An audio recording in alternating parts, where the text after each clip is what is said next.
This is the second of a two-part presentation by Mohammed-Davidson and Rishi in a series entitled Using Judicial Review to Promote Access to Justice for All. It was organized by the Caribuna Network, the Faculty of Law, the UWI Mona Law, and the Faculty of Law, the UWI Rights Advocacy Project, URAP. In this presentation, they explore the pre-action stage, the leave stage, and the substantive hearing in judicial review proceedings. So thanks for that introduction, and thanks again for everybody for joining us. I know, for example, in Trinidad and Tobago, it's a really wet, cold afternoon, so I'm grateful that you guys are choosing to spend it with us. And what we want to do today is kind of piggyback against what we would have done on the last occasion. So on the last occasion, what we would have done is really given you an introduction to the substantive principles of judicial review. But now we want to drill down a little bit deeper in terms of what a judicial review claim actually looks like. And in order to bring the topic alive to you, we decided to use a carnival motif. So if you look at the handout, you'll see a pictograph in there that breaks down the different elements of a judicial review claim into various stages. So what we're going to attempt to do today is to kind of condense the journey of a judicial review claim by looking at it through three different stages. So the first stage we're going to talk about is the pre-action stage. And again, in keeping with the theme of Carnival, we want you to think about the pre-action that's a kind of like the prelude to litigation, much like Juve is the prelude to Carnival and those 2 days of festivities. And in the same way that Juve is this kind of symbolic sparking of the flame of Carnival, the pre-action letter is something that you could think about in the same kind of way. And then the second stage that we want to transition to would be the leave stage. So the picture that you have on the screen there is something that might bring back a lot of nostalgia for the carnival enthusiasts, because you're seeing an individual costume on the stage, but I really want you to pay attention as to what is going on in the background, that line of security and the anticipation and build-up that would normally generate for any masquerader. So that line of security in the background is kind of acting as the gatekeepers to the Savannah stage. And I want you to think about leave in that same kind of symbolic way. And then the last thing that we're going to discuss is the actual hearing of the judicial review claim. And there we want you to think about the main event, which is Carnival Tuesday, when you get to parade on that Savannah stage and show yourself off and play your mass. It's the same kind of thing that you're going to do when you actually get to the hearing of that claim. You're going to showcase your case in the best way possible and kind of shine a spotlight on yourself and on your client. So in order to help us kind of think about how we're going to get through the 2 hours and how the time is going to be split up, we've done up an agenda for you. So we've broken down the 3 stages of the claim into further 5 substantive headings that we want to go through. So we have 3 stages and then 3 groups of 5. And Rishi and I are kind of going to share the responsibility of taking you through that material. Obviously, you can just see from that snapshot that it's quite a lot, but we're going to see how quickly we can get through things using, of course, the fact that the handout covers a lot of the ground, so that if you look at that in detail, you will have a really good foundation in terms of what litigation of a claim looks like. So I'm going to hand over to Rishi now to do the first part, which is the pre-action stage. Thank you, Rhea. Okay, well, let's jump right into it. The pre-action stage is not a requirement for everyone, but what I'm going to try to convince you is that it's actually a very good idea. It's something you should embrace. So this is going to go through just the definition, then the common law position. There's a protocol in Trinidad, and then the consequences of non-compliance, and then we'll go through the homework assignment. that a lot of people nicely participated in. So the first part is a definition. So, I mean, there's no magic to a pre-action letter. It's just a written correspondence to the other side. And you're really trying to set out what your claim is about and giving the other side the opportunity to respond. Now, where there's an overriding objective, as in all the jurisdictions of the CPR, this is a crucial part of it, because both sides have an obligation to try to manage any conflict, to try and avoid litigation. So that the purpose is to exchange information, assist in an amicable resolution, and to narrow the events if you have to get there. But there are other reasons. I mean, in public law, where there are many discretionary powers, there's a lot of sensible reasons why you might want to send a pre-action letter, because you can narrow the issues very closely in your favor. So just to use a crystallized example, if you complained about something that happened, that you weren't giving a hearing, for example, and the defendant responded by saying, well, you're not entitled to a hearing, then that means at trial, they can't come and say, well, actually, you had a hearing, without looking inconsistent, because the issue was sort of joined on whether you were entitled to a hearing or not. So that allows you then to focus when you file your claim on what the real issue should be. So so those two things happen. It means you won't be surprised at trial, and it allows you to focus the case that you need to, when you need to deal with it in your application for judicial review. You can now say, well, the defendant is saying I wasn't entitled to a hearing. This is why I say I was. Now, this is not a function of purely of the overriding objective under the CPR, or even where there's a practice direction. This was always a common law position. So Wenman is a nice case that Brooke, who was later became a law lord, he actually sets out a quite detailed passage about what the obligations of parties are and the cost consequences. And it's really grounded on the basis that litigation should be a last resort, all litigation, and even more so judicial review proceedings. So what he says is that how can it be right to embark on those proceedings unless it's emergency except circumstances, or where you have a wealthy client who doesn't care about cost consequences, without first trying to have a pre-action settlement. And that's pretty much what's codified later on in the pre-action protocol in Trinidad. And that was brought in, I can't remember the date actually, but it's in the preface, like maybe 1998, Rio remind me. But what they did is they brought in a practice direction in Trinidad that you should comply with. And it is essentially a codification of the common law practice. And it's not just for public law, it's for all litigation. But in public law, it gives out timeframes and it identifies the key elements that should have been addressed by both claimants and defendants. Now, the consequences of non-compliance with pre-action processes is primarily a cost consequence. Now, there is a tendency sometimes for judges to try to act as gatekeepers and to punish litigants who don't comply with it. And that's based upon valid considerations, because they are strained judicial resources and there are many people waiting in line, and parties should try to utilize any options they have to avoid litigation.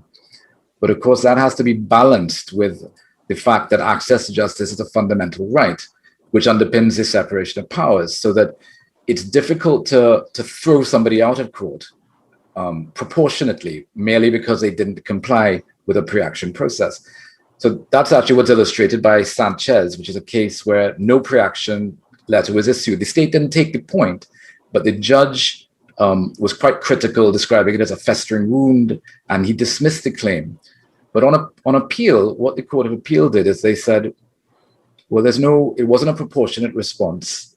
They said that there was no room for draconian steps like that, when there were many other things that the court could do to express disapproval, such as costs. What they did in Sanchez is interesting, because it shows the breadth of the court's powers in the Court of Appeal. What they did is they stayed the claim, and they encouraged the parties to exchange pre-action correspondence.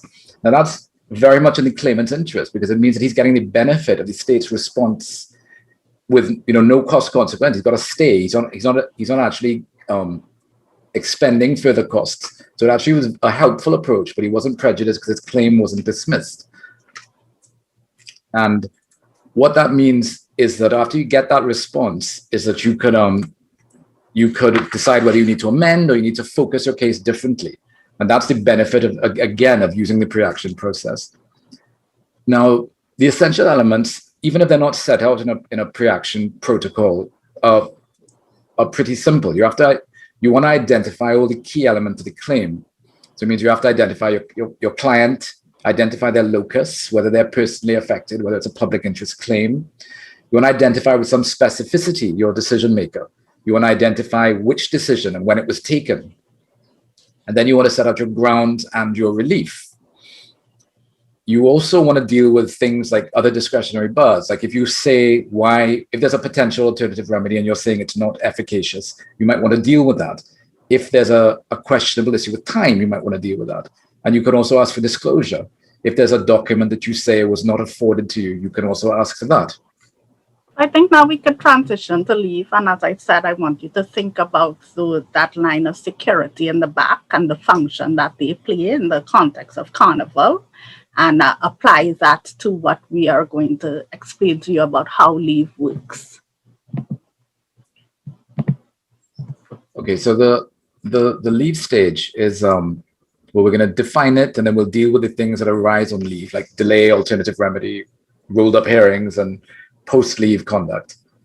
And so starting with the definition of leave, leave is just a requirement set out usually by the rules, sometimes by legislation, that you have to seek permission before you bring your claim, as opposed to all other claims you can simply file into court. So there's a threshold that you have to cross before you're allowed to bring your claim against a public authority. Now, the statement, the rationale for it was always that it was to weed out unmeritorious cases and to protect public bodies from weak and vexatious claims, and to ensure appropriate use of judicial resources. Some later cases have also said that one of the benefits is that the litigant gets a cost-free appraisal of the benefits of their claim without incurring costs as well. The test is a low test, and this is something that has to be emphasized because people try to argue occasionally to raise it. It's simply an arguable ground of judicial review having a reasonable prospect of success, not subject to a discretionary bar. And that's taken from the Sharma case that's been followed pretty broadly. Now, leave is not required in all jurisdictions, and that's a relevant thing to consider a little later when we consider whether leave should be maintained.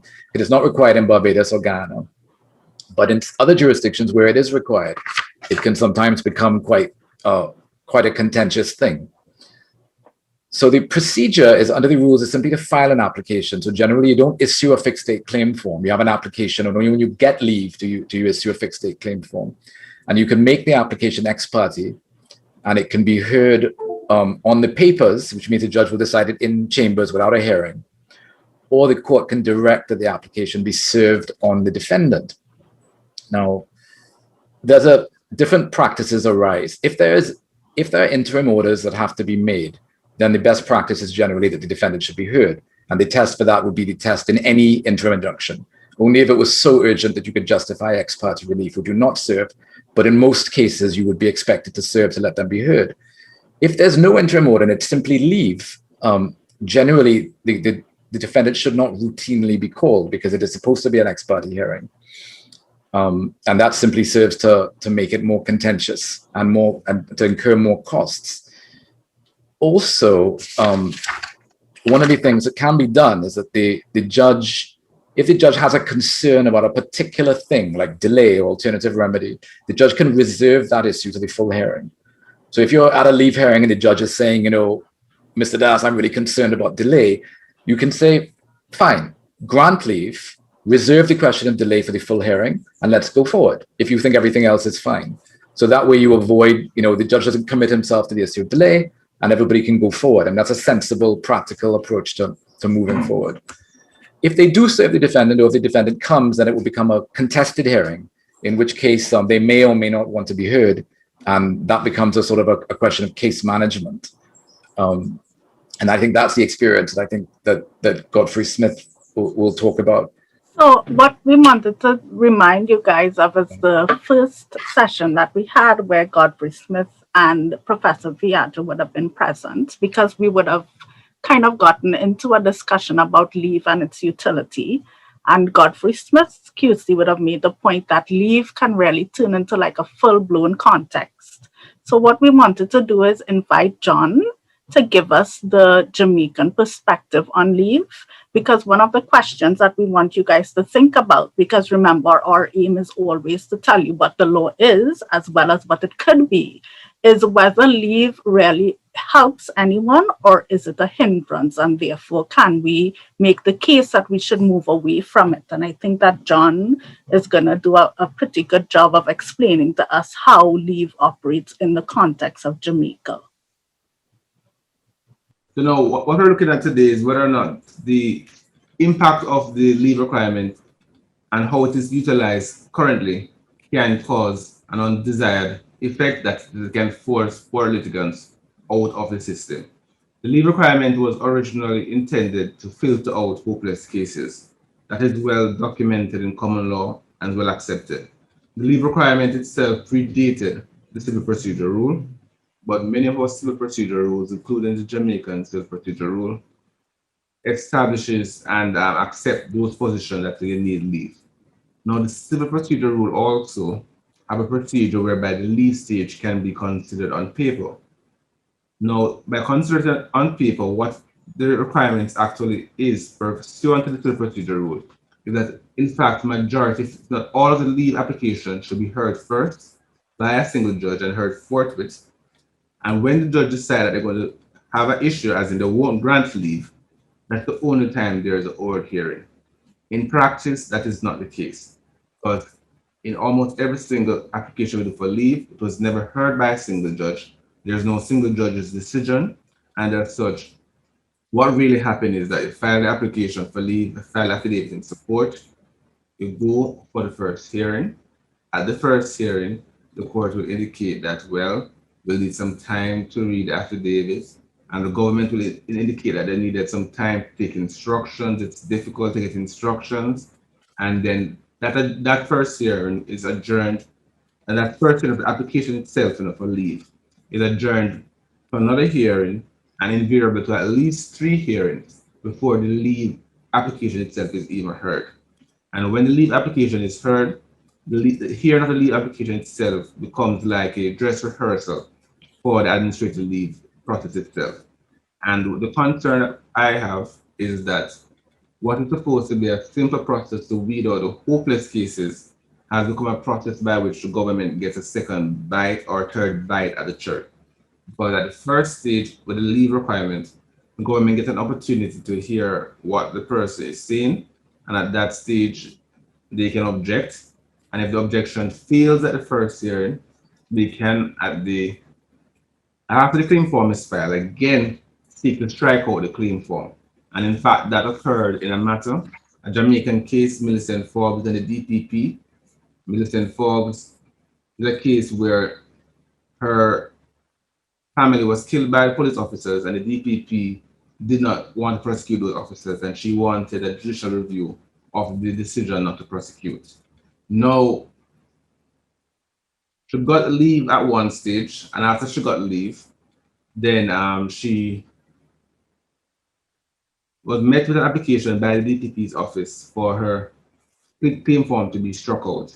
And the claim form could be struck out pursuant to rules within the civil procedure rule, which permit either party to have the other party's case struck out if there is essentially no merit to the claim. Now, the leave application was originally intended to find out if there was a merit to the claim. One judge said there's a merit, but another judge, Brooks J, said that there was no merit to Millicent Forbes' case, and it was struck out on that basis. Now, if our rules have mechanism by which claims without merit can be easily struck out, why then do we still need leave? Now, in other jurisdictions, I believe in Guyana and in Barbados, the leave requirement has been revisited. In our own jurisdiction, the procedure will try to revisit it by saying that judges can hear them on paper. And if they are minded to refuse it, then they direct that there should be an oral hearing. But in reality, that is not being done. So what is happening now and what's of concern is that poor litigants can be faced with a bill of about $120,000 Jamaican, which is a lot of money for many litigants, and can be a deterrent in them seeking to challenge government action and seeking to bring judicial review claims. And on that basis, one will hope that it's something that we can explore further as to why do we still need leave hearings, leave application. Why is the leave stage still necessary, especially in light of provisions within our own rules that allow the government and either party to strike out a case on the basis that it is hopeless. And if they have the power to strike it out after leave is granted, what does that mean for the leave process itself? Yeah, well, thank you very much, John, for that. That's really interesting. I don't know that that is the Trinidadian experience. I don't know if Rishi would want to speak to that, but it is interesting because a lot of the things that John is bringing up are things that Professor Fiedro would have brought up on the first occasion, which is that we have had this public law revolution and we've expanded what judicial review means and what it can do, but we're still hanging on to the requirement of leave. So there is a kind of tension at play there. Rishi, I don't know if you want to speak as to how you think it operates in practice, because it may not be the same as what is being experienced in Jamaica. Well, in Trinidad, it used to be very much like that. So what would happen is you would file, and then they would try to set aside leave. The state would never say what their case was. Only after a hearing on setting aside leave, maybe in the Court of Appeal, then they would then put their affidavits in a year later. But the answer really is the judges need to case manage much more efficiently. If you have judges who are very, very strong case managers, they're not going to tolerate that. They're going to say they're not going to hear an application to set aside leave because they consider it to be a waste of resources.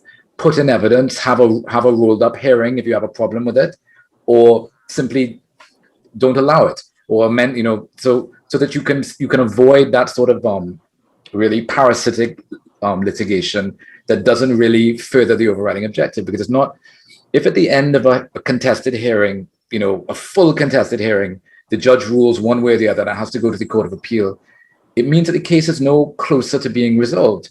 Whereas if the court had just said, I'm not prepared to deal with it like that. If the state has a real problem, let's deal with it on a ruled up basis. And that way, at the end of the week, when we hear this matter, whichever way I rule, it will be fully resolved and go to the Court of Appeal. And the judges need to be just very, very strong about that, because otherwise the state will always do that. Mm-hmm. But I do have a lot of empathy, especially for people who would have now come into practice, because I do think that the experience of case management is different for you, depending on how much experience you have and how much your experience is valued by the judge.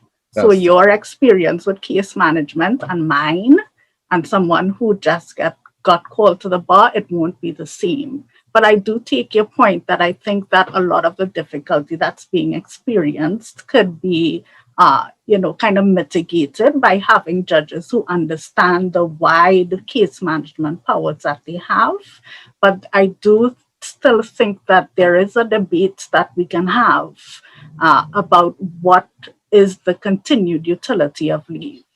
And so maybe that's something that we can continue a discussion about at a different point in time. Very, very true. One of the points, I forgot to say this, and Rhea just reminded me, one of the points on leave, especially for young lawyers, is file a written submission.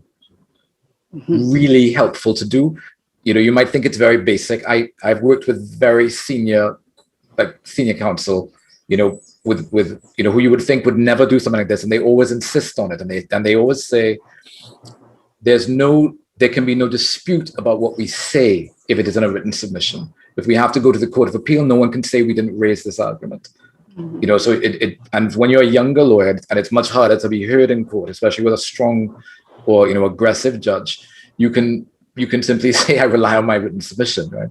Mm-hmm. So that's something that I always recommend. Time doesn't always allow it, but that's really good advice in my view. So I think where we had stopped off was talking about delay. So now that we've laid out the tests for leave, what we want to transition to is what are some of the discretionary bars that's going to prevent leave from being granted.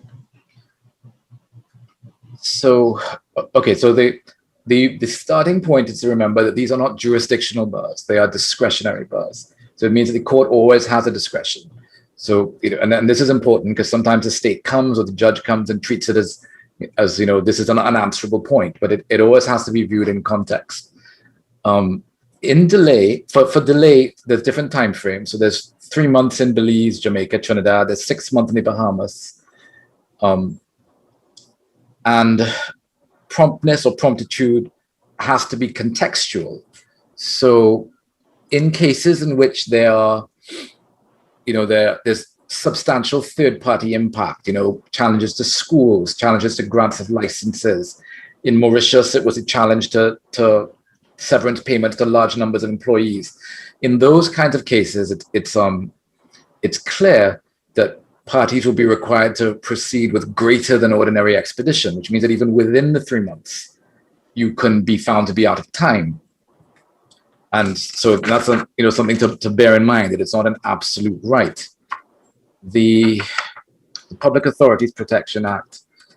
The Public Authorities Protection Act was a peculiar act, really related to when you were allowed to sue the state for the first time, and it allowed the state to get the same defenses that private citizens would have had.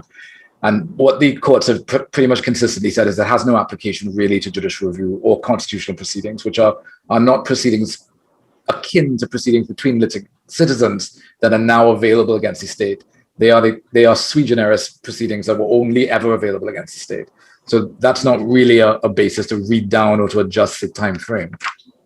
Rhea, I don't know if you want to say anything more about that.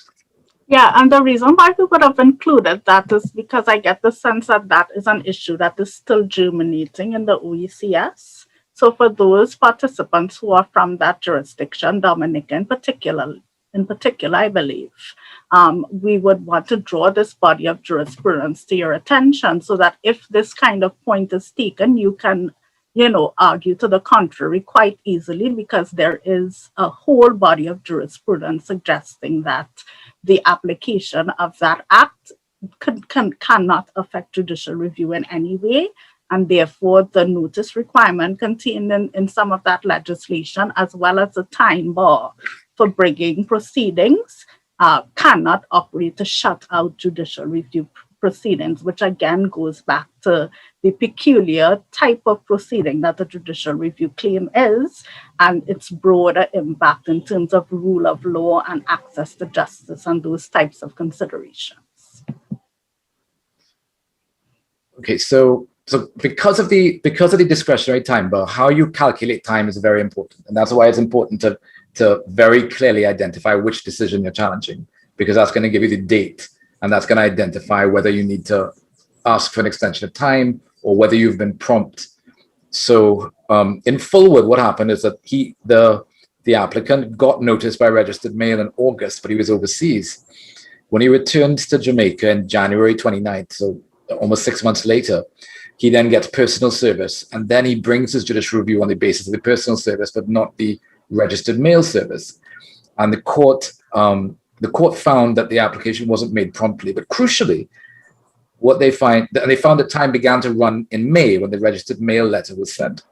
But crucially, what they said was there was no good reason to extend time, and that's a good object lesson. I mean, if you are the litigant in that case, you need to think that even if you wanted to run the argument that time starts when you came back, you still should have addressed your case to the fact that if you disagree with me, this is the reason why it's a good reason to extend time, because so it's a good lesson in that you can't just hang your hat on being right about the later time frame, because you always want to have a plan B, right? And Rishi, again, that's why it's really good from the pre-action stage for you to raise those kinds of issues, because you're already cluing yourself in, as well as the intended defendant, that listen, I'm putting the issue of delay frontally on the table. So the chances of you forgetting about it are vastly minimized if you proceed in that way. So extensions of time. So the Barbados and the ECS and have a separate regime, slightly different language, Belize, Jamaica, Trinidad, but there are a lot of similarities between them. So Barbados's leave can be refused where undue delay, and then when considering whether to refuse leave or the grant of leave relief because of delay, they consider detrimental to good administration, substantial hardship. Slightly different language in the other jurisdictions, but ultimately it's a question of nuance. But it's interesting to see how this is argued, because this can be quite contentious in cases. And a great illustration of this is Mirage, which was a huge piece of litigation in Trinidad, and which resolved a bunch of competing decisions of the courts as to how that should be approached. And really, there are two schools, right? One school of thought, a lot of defendants wanted to say, treat promptness or good reason to extend time as a separate threshold by itself. So irrespective of whether there was hardship or prejudice, let's just deal with that, because sometimes you can knock somebody out with that alone. And then the other school of thought was, well, the other argument for claimants was that, no matter what that was, if there was no prejudice, you should simply allow claims to go forward, because it is an access to justice issue. So there were different considerations. And what the Privy Council said, really following some of the one line of the Court of Appeal decisions, was that because it was an access to justice issue, the issues sort of bleed into each other. You can't just pull out one and treat it by itself. You're going to want to look at them all in the round. So even if you should always try to have some explanation for the delay. But if when you're doing your case, that you don't have the best explanation, that means you've got to emphasize no detriment. You've got to emphasize the merits of the case. You've got to emphasize other factors that might tilt you over the balance, so that one element alone won't disqualify, and neither will one element alone get you in. It's a more nuanced decision that has to take place, having regard to the wider public importance, and so that you can raise things like the need to have a difficult issue clarified, or the wider public importance that will be served, the fact that there may be other cases in the pipeline that will benefit from a resolution of this issue. So you can be very broad about how you do it. What's important is that you're candid about it. You don't try to hide the fact that there may have been delay. What you want to do is you want to embrace it and try to explain as best you can, so that no one can say that you've been misleading. Yeah. The other discretionary bar is the alternative remedy. Again, not a jurisdictional bar, which means that it's not automatic that you're out if there's another way to challenge it. But generally, judicial review would be a remedy of last resort. So the courts will look to see whether there's another court that could determine it, whether there's a statutory appeal process, whether there's an internal complaints mechanism. But even then, they'll have to look at other things. So if you haven't utilized something that was possible, really this is something you want to deal with in your leave application, and you want to say why. So you might say the other avenue is not efficacious, it's not timely. Maybe they don't have the power to quash. Maybe they don't have the power to award damages. Maybe there's a wider policy issue in question that requires a declaration from the High Court to provide guidance. Maybe there are other fundamental rights in play that require, constitutional, that will engage a constitutional jurisdiction of the court, that you're entitled to come as well. So those are the kind of things that the court will take into account in considering whether you should have used an alternative remedy or not.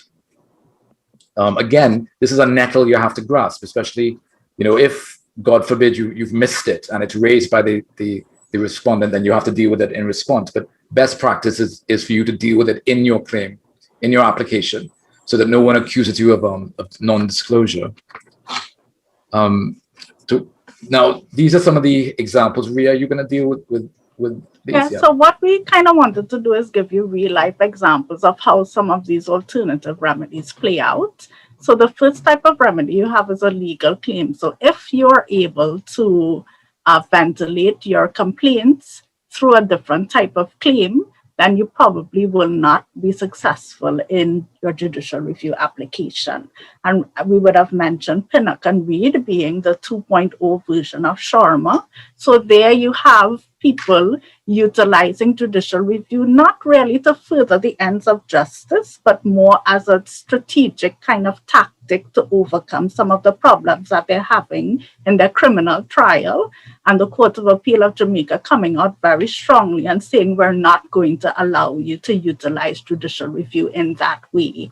We also see that kind of line of reasoning being replicated in the Bahamas with respect to emergency powers orders that were issued. So someone challenged them, the owner of this cafe that's on the screen at the bottom there, would have challenged the fact that because of those orders, his restaurant now has to be closed. There was a curfew and there were restrictions on public gatherings. And what the court said very clearly there is that this is a constitutional issue. Of course, they would have been driven to come to that kind of determination by virtue of the fact that those emergency power orders are made under the Constitution itself. But the reason why we wanted to draw minutes to your attention is that it's a nice play off of Sayers. So we want you to think about how those two cases work together, and is there any principle of law that we can glean from the both of them.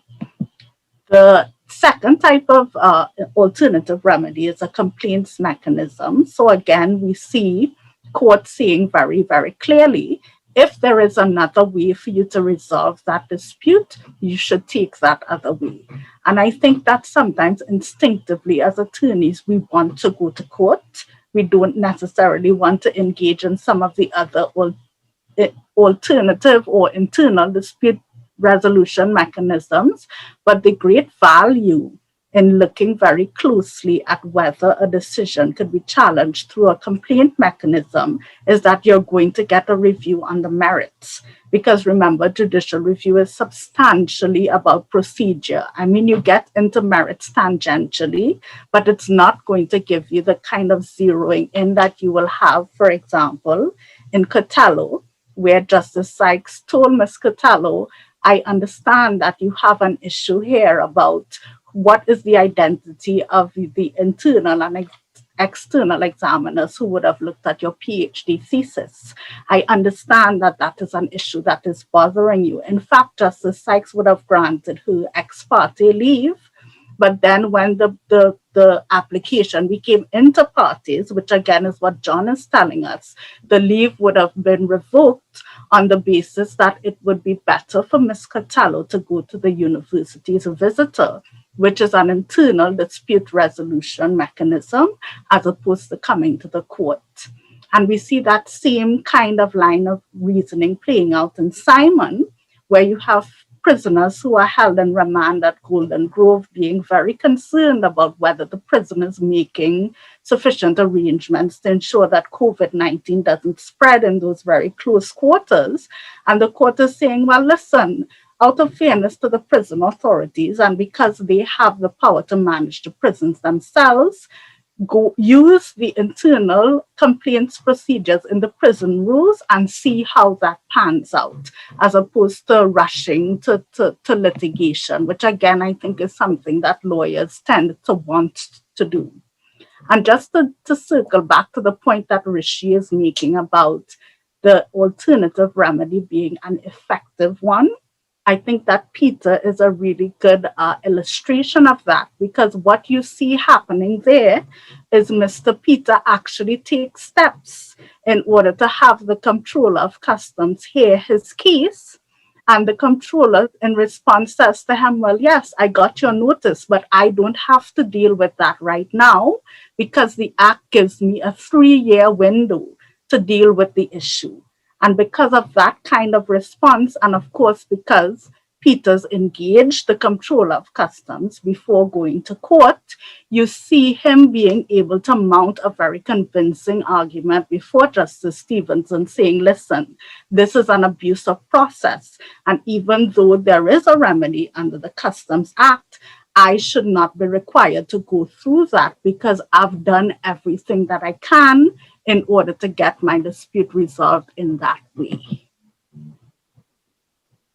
So now what we want to transition to is the concept of the RuledAppearing, which I think is really interesting coming against the backdrop of what we're hearing about leave and how it operates in Jamaica. So I know that Rishi has a lot of experience with this because he would have been involved in one of the biggest ruled up hearings in Trinidad and Tobago, which is LAT and the Chief Justice. So I wondered if he could kind of explain to us how ruled up hearings work in practice. So the ruled up hearing is just, again, and this is something maybe relevant for the Jamaican experience as well. When you come on a leave, if it's a contested leave, and the state is there, and they're making it clear that they're challenging every point, the judge and the parties have to make a decision. They have to make a decision as to whether they're going to do full written submissions on leave, then get a judgment on leave, and then go to a trial, which is obviously going to embrace essentially the same points, except that you would have the benefit of the state's evidence. Or whether it makes sense for all the parties to cooperate in the expeditious hearing and allow the state to file evidence without prejudice to objecting to leave. So no one makes any concession. The judge doesn't say leave threshold is met. The defendant doesn't accept the leave threshold is met. But they put the evidence in and they deal with the matter on that basis. And then when the judge gives his decision, he can deal with both. So he can say he could conceptually grant leave but refuse the substantive, or grant both, or refuse both. And then when you appeal, it means that the entire matter goes to the Court of Appeal. So there's no jumping up to the Court of Appeal and then coming back down.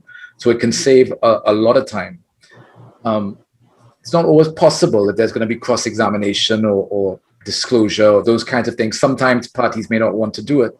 It's not clear that, it's not in the rules, so that in the matters that I've been in, it's been treated sort of kind of consensually, where the judge will sort of suggest it, or the parties in Latin, the Chief Justice, at the first matter, we suggested it because they wanted an injunction against the Law Association. The Chief Justice wanted an injunction against the Law Association to stop them from investigating. And what happened was we gave an undertaking that we wouldn't continue the investigation and would do the ruled up hearing and allow it to go forward. And then what happened is that undertaking was continued in the Court of Appeal, and I think it was continued pending the Judicial. So at no time did we waste time having an injunction hearing. We simply gave that up. And at no time did we waste time dealing with leave. So by virtue of that, you were able to get to the Privy Council very quickly. So that's a thing to think about, for the parties in terms of case management, and for the judges as well. Mm-hmm.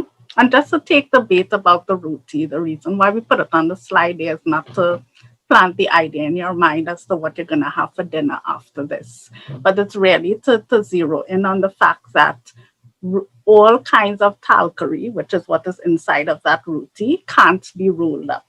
So a ruled up hearing is a good idea depending on the kind of case that you have.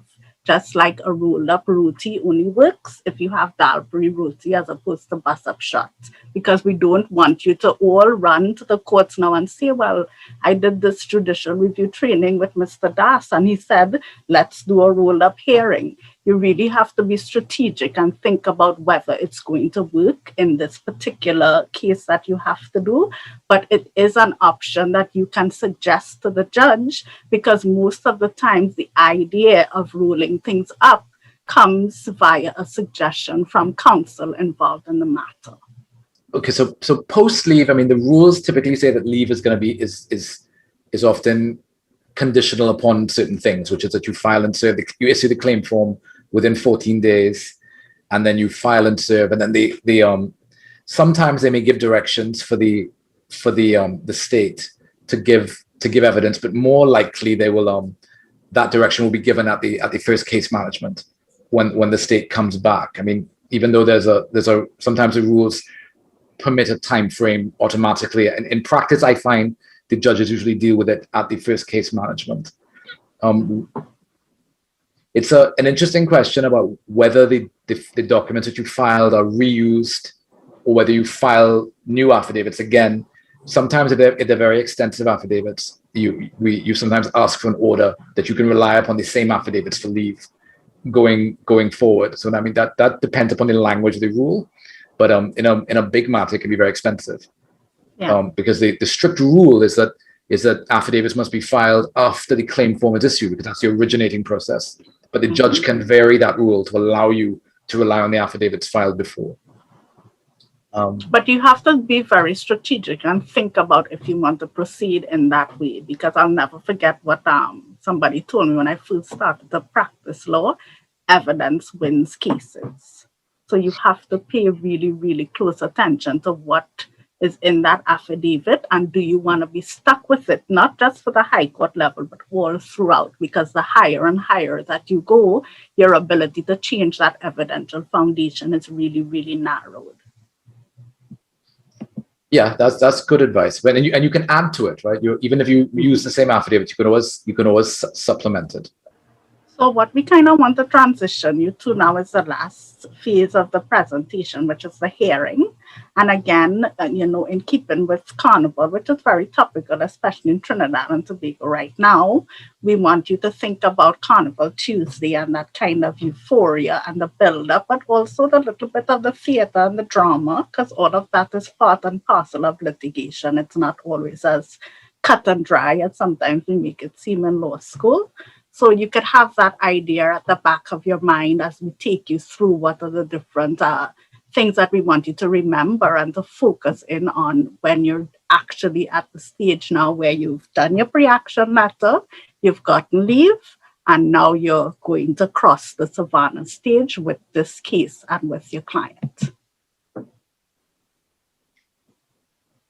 Okay, so this is the hearing stage. So the first hearing, which is usually a case management, the substantive hearing, some issues with the duty of candor and evidence, and then finally costs, which will be after trial.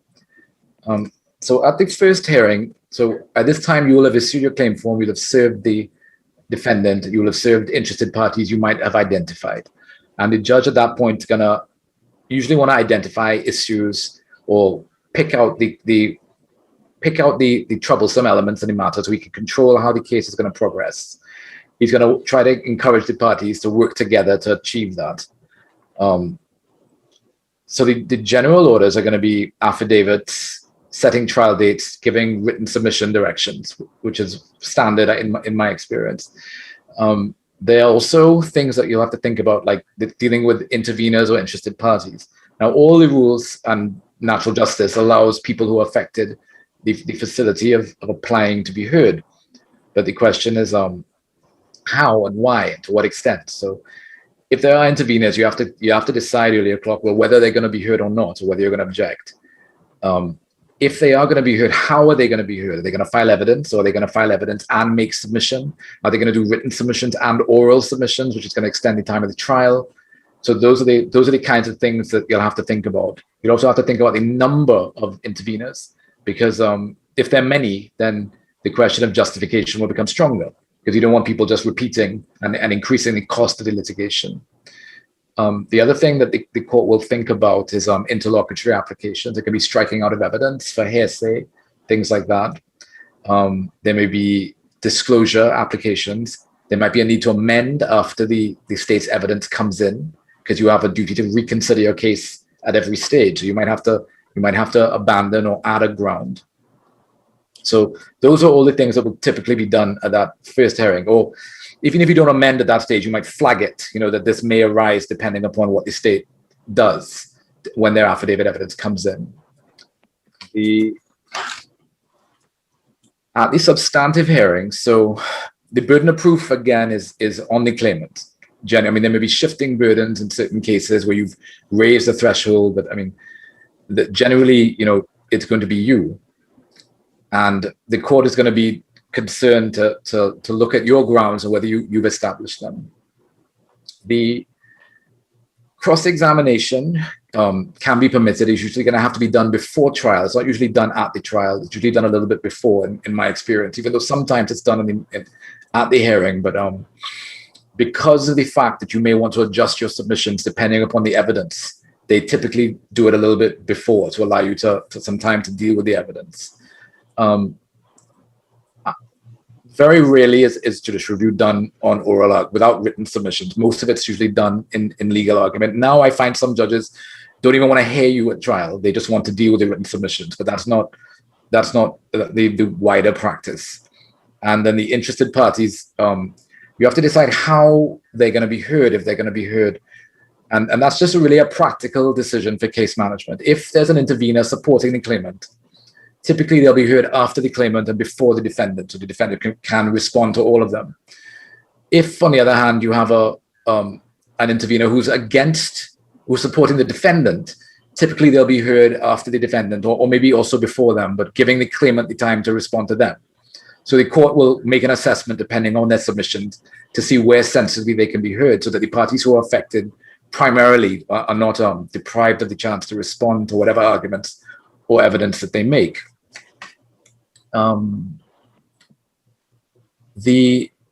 There's the duty of candor, which is operates both ways, right? So you'll see a lot of the cases dealing with what they call the Huddleston duty, which means that the state, should put all its cards on the table.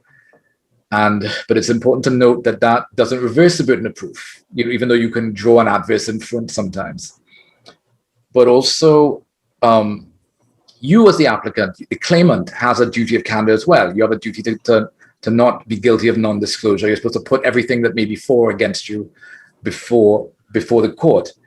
And that goes to the discretion for relief to be granted. Peerless is a nice case because it's a Privy Council decision that it's a recent reaffirmation of the fact that whatever happens, it has to be proportionate. And in that case, there was non-disclosure that was pretty unnecessary and really was inappropriate. And that's why they raised the issue of wasted cost orders, which is pretty draconian against the lawyers themselves. But what they were making the point was that you shouldn't jump to denying leave, because once you deny leave, that is a final and terminating decision, which precludes a party from having the merits of the case considered. And so this is a very useful case. Kyle Taklal Singh, who's here, actually sent it to me, so I should thank him for that. The other thing is disclosure. So where the state breaches its duty and doesn't provide documents that you think should have been provided, you can apply for disclosure. And you'll find a lot of cases, especially the older authorities from the 90s, saying, well, we never get disclosure, we never allow cross-examination. But now it's a much more nuanced test, and disclosure is where it is required to resolve the matter fairly and justly, you will get it. And that's also true for cross-examination. Okay, so the Bakongo, which is a really famous case, the dissent from Lord Walker is one that everybody relies on about, judicial review shouldn't be conducted like hard-fought commercial litigation. But in that case, really tragically, there was this really important document that came out, and that was the basis of Lord Walker's dissent. But the majority felt that it still didn't make a difference. It's kind of a on the line decision in my view. But unfortunate. But it's a good lesson that you can't always afford to. You can't rely purely on the fact of adverse comment from the non-disclosure. Sometimes you might need to do more. One of the other things that's really important is the issue of the burden of proof. Right now, this is something that it's easy to forget about when you're or to overlook, which is that because the claimant has the burden of proof, where there is a conflict, generally the court will not impugn the state's evidence in the absence of cross-examination, because they will resolve it by recourse to the burden of proof. So that means that where there is a conflict of fact, the decision whether or not to allow cross-examination is going to determine the issue effectively. And because of that, cross-examination is a lot more common than it once was, because wherever there's a conflict of fact, sometimes the court will have to deal with it. That's what happened in the I.S. Caesar decision in 2019, in which there was what the state tried to argue in that case was that the conflict of fact was on a tangential issue, and therefore it wasn't required to resolve the matter. And the Court of Appeal rejected that, and it was upheld in the Privy Council as well. They said it doesn't matter because it's relevant. It's going to be relevant to the overall determination of the case. So therefore, you have to presumptively allow cross-examination, because how else is the court going to make a determination as to who is telling the truth? So that's a nice authority. That's something to think about, because sometimes you're hesitant to ask for cross-examination, but you have to do an audit of your case, and you have to look at your final relief and consider whether you can be granted that relief without the court making an adverse finding of fact against a state deponent. If you can, then you don't need cross-examination. But if you can't, then you pretty much have to ask for it. And again, just to circle back to where we began, I mean, this is my personal opinion, and I don't know if you would share it as well, Rishi, but I really think that that is why it is so important for you to put in that groundwork at the pre-action stage.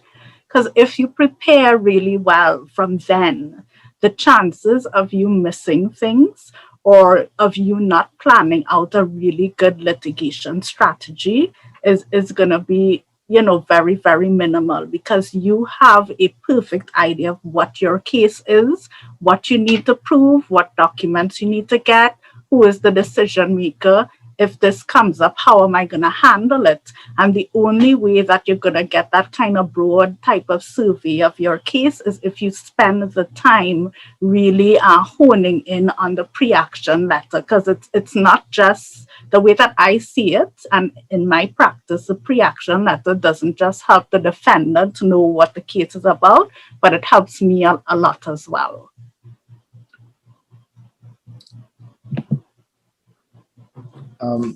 Okay, so costs are the general rule is costs follow the event, but the court has a wide discretion, even in the jurisdictions in which there's not a special cost rule for public law. There's the ability for you to argue that the matter was in the public interest, and the courts can relieve you from the consequences of costs. That's even if you don't fall under Good Samaritan standing or any of the actual exceptions. The court does reserve a general public interest discretion. In Belize and Jamaica and the ACS, there's a different rule. So they've allowed they have unless you acted unreasonably, which is a very progressive approach, because it doesn't punish people for coming to court.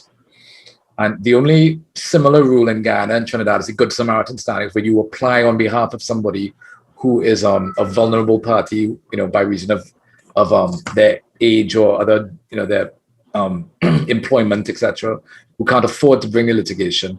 And in that case, you can get cost protection under the Act. Costs are assessed and so that raises the question about the amount of costs, and so they're not fixed or budget prescribed. I think because they're assessed, there's really no need to go to budgeted costs. That's in Trinidad. But I do wonder, because I do see some of the judges from Trinidad, for example, kind of telegraphing that maybe it will be better if we move away from assessed costs, because the real value of having prescribed or budgeted costs is that and I see Justice Coker saying this in particular, it kind of helps the litigant zero in or know from the outset what my potential exposure is going to be, so then I can make a proper decision about whether I want to continue with the litigation. Of course, I don't know if that is a concern that applies across the board, because I do remember in the first session when I think it was Carol Narcissus from Jamaica would have raised the issue of costs with Godfrey Smith. He was a little bit perplexed, because it really didn't seem that costs, particularly in public interest litigation in Belize, is a real consideration that's going to prevent people from going to court. So now that we've seen that kind of creativity already blossoming in the Caribbean, it gives us a fertile ground to talk about how far can we take that creativity, or what kinds of cost orders can we ask for. So in terms of looking to the future, it's good to have your eye on what is going on in the UK. For better or worse, we do a lot of referential analysis in Caribbean jurisprudence. So it's always important for us as Caribbean lawyers to, yes, try to develop indigenous jurisprudence, but also have an eye on what is going on in the United Kingdom in particular. And we do see them making very kind of inventive cost orders. So there is something called a cost capping order, which would limit the amount of exposure for the litigant, but it's reciprocal in nature. And that's very important for you to zero in on, because it's going to limit the amount of costs that you might be ordered to pay, but it's also going to limit the amount of costs that you can actually get if you're successful. And then in environmental cases, and I know that Rishi has been involved in a lot of environmental litigation in Trinidad, and I had to do one, and it was boxes and boxes and boxes of documents, which obviously have cost implications. But in the United Kingdom, you see the ability to have this kind of cost cap where you're doing environmental type litigation under that particular Aarhus Convention. So I think that kind of covers the ground of what we wanted to talk about today. And I do hope that it's helped judicial review, not just this session, but the two of them come alive for you a bit more, because I know that sometimes it seems like a very, kind of bogged down area of the law where there's so many moving parts. But if you just think about it in terms of the different stages, it becomes a lot more manageable for you as a practitioner.